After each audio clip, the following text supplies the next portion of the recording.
কেমন আছেন বন্ধুরা? আজকে আপনাদের জন্য নিয়ে আসলাম চিকেন বিরিয়ানির রেসিপি। তো আমি দেখুন চিকেনগুলো রেডি করে নিয়েছি এবং আমি প্যানে তেল গরম করে নিব। তেলটা গরম করে নিচ্ছি এই জন্য যে তেলে আমি প্রথমে বেরেস্তা করে নিব। এরপরে বিরিয়ানির জন্য কেটে রাখা মাংস এবং আলুটা ভেজে নিব।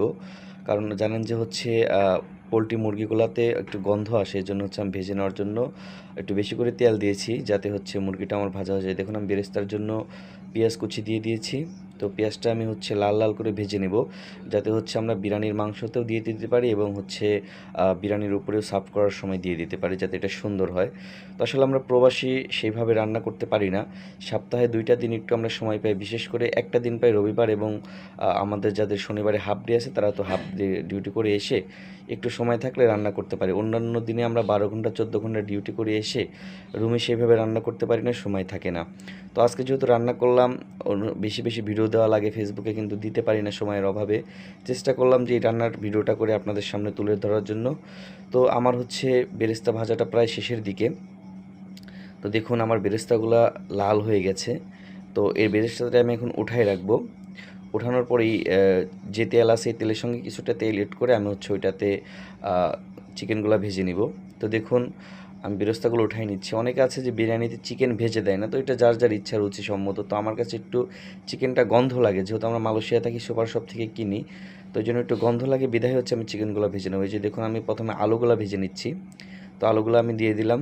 তো আলুগুলো লাল লাল করে ভেজে নেব, যাতে বিরিয়ানিতে দিলে জিনিসটা সুন্দর হয়। কারণ আলু সিজতে একটু সময় লাগে, তো ভেজে নিলে আলুর স্বাদটা অনেকটাই সুন্দর লাগবে, ঘ্রাণটাও সুন্দর লাগবে। এই জন্য আমি আলুগুলো সুন্দর করে ভেজে নিচ্ছি। আসলে বাসায় থাকতে তো আমার মা বোন আমাকে রান্না করে খাওয়াইছে।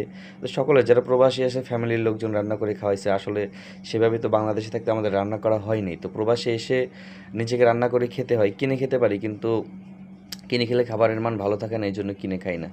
এই যে দেখুন আমি একদম ফুটন্ত তেলে চিকেনগুলো ভেজে নিচ্ছি।